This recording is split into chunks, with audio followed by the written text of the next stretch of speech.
नमस्कार दोस्तों, आप सभी लोग जानते हो कि अभी जंतर मंतर के ऊपर बहुत बड़ा स्टूडेंट्स के द्वारा प्रोटेस्ट किया जा रहा है अपनी मांगों को लेकर। उनकी मांग केवल एक ये है कि जो यूनियन मिनिस्टर हैं धर्मेंद्र प्रधान, उनका जो है इस्तीफा चाहिए। क्यों चाहिए? क्योंकि पेपर लीक हुआ है।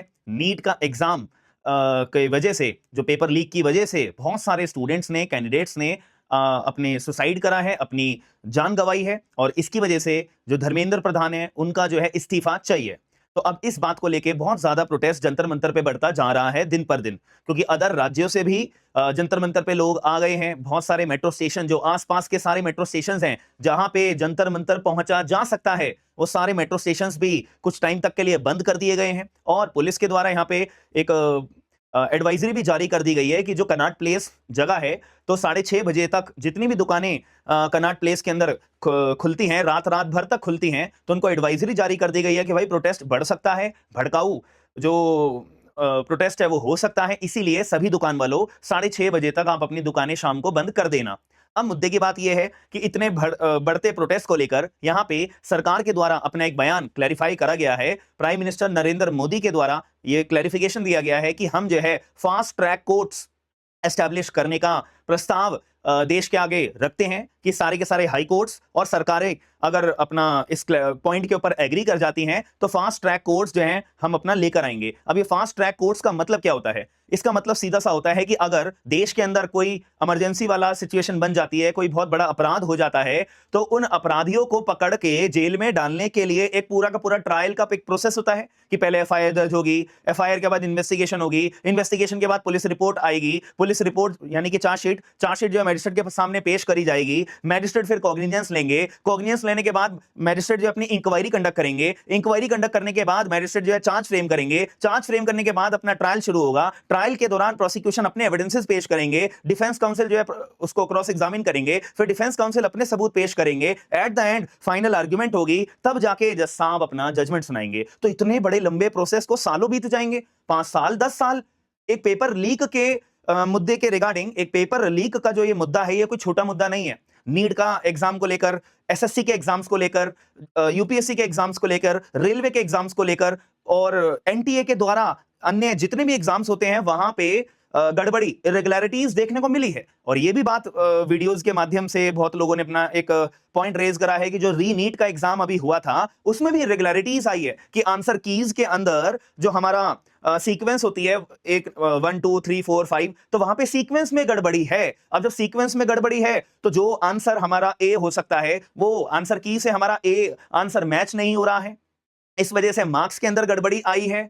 जो मार्क्स एक्चुअल में बच्चों के आ रहे हैं वो ऑनलाइन पोर्टल पे उनको वो मार्क्स शो नहीं हो रहे हैं। री नीट वाले एग्जाम की मैं बात कर रहा हूं, जो लीक हुआ था उसके बाद में जब दोबारा नीट का पेपर अभी कराया गया था, उसके अंदर भी इरेगुलरिटीज आई हैं। तो ये सारी के सारी बातों को कंसीडर करते हुए, और ये केवल नीट एग्जाम के पेपर लीक की बात नहीं है, ये सारे के सारे इंडिया के अंदर जितने भी सरकारी एग्जाम होते हैं उसके अंदर इरेगुलरिटीज, पेपर लीक की जो बात है, उसकी वजह से प्राइम मिनिस्टर ने बोला है कि हम जो है फास्ट ट्रैक कोर्ट्स एस्टैब्लिश करेंगे। अब फास्ट ट्रैक कोर्ट का मतलब यही होता है कि जो इतना बड़ा लंबा ट्रायल का जो प्रोसेस है, जो भाई अभी आपको मैंने बताया, तो वो प्रोसेस को कंप्लीट होने में सालों बीत जाते हैं, 5 साल 10 साल, एंड में भी टाइम गोज ऑन।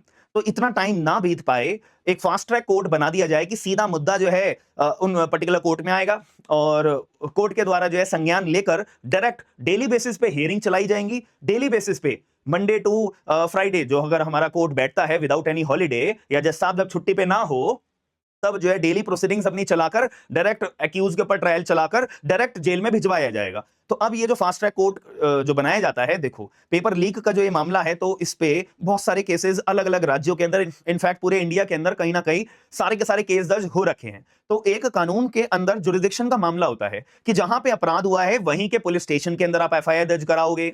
हालांकि जीरो एफआईआर भी एक नाम की चीज होती है कि अपराध कहीं और हुआ है और आप एफआईआर कहीं और भी करा सकते हो, बट एक्चुअल में इन्वेस्टिगेशन जो है वो वही पुलिस करेगी ना जहां पे अपराध हुआ है।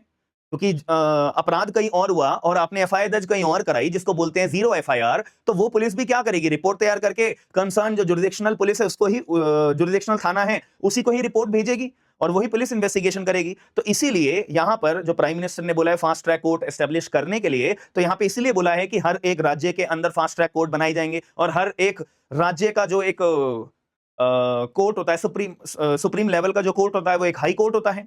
तो हाई कोर्ट से मंजूरी अगर मिल जाएगी, सरकार, स्टेट, राज्य सरकारें अगर मंजूरी दे देंगी, तो फास्ट ट्रैक कोर्ट एस्टेब्लिश करके हम जो है अपना पेपर लीक के जो एक्यूज लोग हैं, जिनके ऊपर केस दर्ज हो रखे हैं, जो अभी पेंडिंग में है, जो अभी तक कोई सुनवाई नहीं हुई है, तो उनके ऊपर हम कार्रवाई चलाते हुए फास्ट ट्रैक कोर्ट के द्वारा ट्रायल चलाते हुए उनको जेल में भेजेंगे। बात खत्म। अब एक और मुद्दे की बात आती है कि जो पेपर लीक का जो ये मामला होता है, ये कौन से कानून के तहत गवर्न होता है? कानून का नाम है the public examination prevention of unfair means act 2024। तो ये पूरा का पूरा कानून सरकार के द्वारा 2024 में ही एनफोर्स करा गया है, जिसमें लगभग 19 सेक्शंस हैं।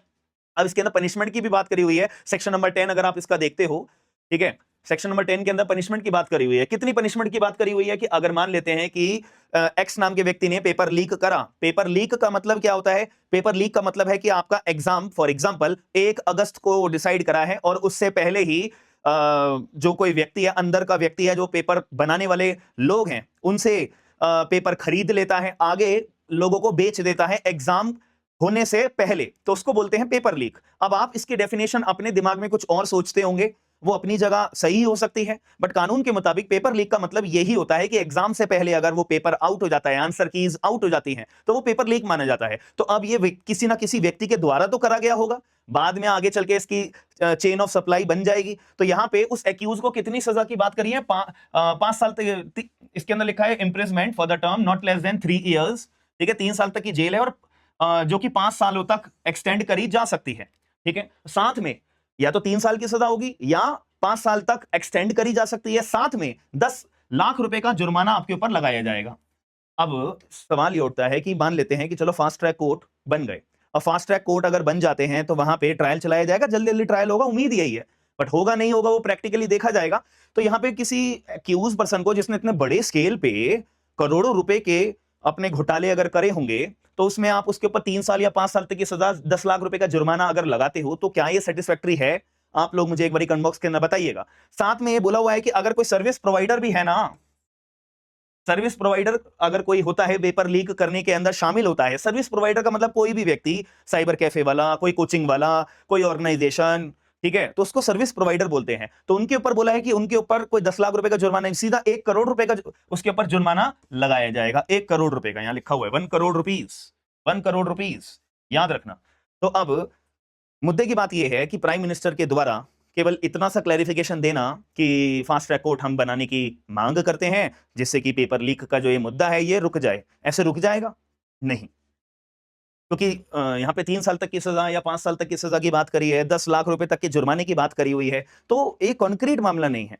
यहाँ पे जो बच्चों के द्वारा अपनी प्रोटेस्ट करके मांग करी जा रही है धर्मेंद्र प्रधान का इस्तीफा, तो ये मांग के बारे में कोई क्लैरिफिकेशन सरकार के द्वारा अभी तक नहीं दिया गया है। बात ये भी आई थी कि जो प्रोटेस्टर्स जिनके द्वारा प्रोटेस्ट करा जा रहा था, तो जिस पर्टिकुलर पार्टी के द्वारा, हालांकि वो पॉलिटिकल पार्टी नहीं है, लेकिन पार्टी है, एक ऑर्गेनाइजेशन है, उनके द्वारा जो प्रोटेस्ट करा जा रहा था, तो जो उनके लीडर्स थे वो सरकार से मिले भी थे, अपनी मांगे बताई भी थी, बट सरकार के द्वारा अभी तक कोई क्लैरिफिकेशन नहीं आया है। बट प्रोटेस्ट दिन पे दिन बढ़ता जा रहा है। तो आप मुझे बताइए कि आप कमेंट बॉक्स के अंदर कि आप प्रोटेस्ट को जो है, जो हो रहा है, उसके लिए सहमति अपनी रखते हो? सरकार के द्वारा जो अपना एक स्टेटमेंट दी गई है कि फास्ट ट्रैक कोर्ट, ये public examination unfair means act 2024 के तहत हम जो ये अपना ट्रायल चलाएंगे, क्या ये सही है? क्या सरकार के द्वारा अगर मान लेते हैं इस्तीफा की मांग अगर पूरी कर दी जाती है, क्या वो सही है? उसके बाद भी अगर कोई रेवोल्यूशन या कोई चेंज आएगा या नहीं आएगा, एक बार आप अपने अपने पॉइंट जरूर बताइएगा। और ये public examination unfair means act 2024 के बात मैंने आपके आगे रखी है, तो प्लीज इस वीडियो के माध्यम से आप लाइक और ये वीडियो को शेयर करके लोगों तक अवेयरनेस के रूप में जरूर उनको अपनी बातें पेश करिएगा, और साथ में आप अपना पॉइंट ऑफ व्यू भी कमेंट बॉक्स के अंदर जरूर बताइएगा। ये बहुत सीरियस मुद्दा है, बहुत बड़ा मुद्दा है, क्योंकि कल को आने वाले टाइम में आप भी एग्जाम दोगे। अगर आप नहीं दे पाओगे, आपकी अगर एज लिमिट से आप क्रॉस कर चुके हो, तो आपके बच्चे आने वाले टाइम में एग्जाम देंगे। तो प्लीज अपने साथ साथ, अपने फ्यूचर के साथ साथ, आप आने वाले पीढ़ियों के फ्यूचर के लिए भी अपना ओपिनियन कमेंट बॉक्स के अंदर या लोगों को शेयर करके जरूर बताइएगा। हम मिलते हैं नेक्स्ट वीडियो के अंदर। थैंक यू, धन्यवाद।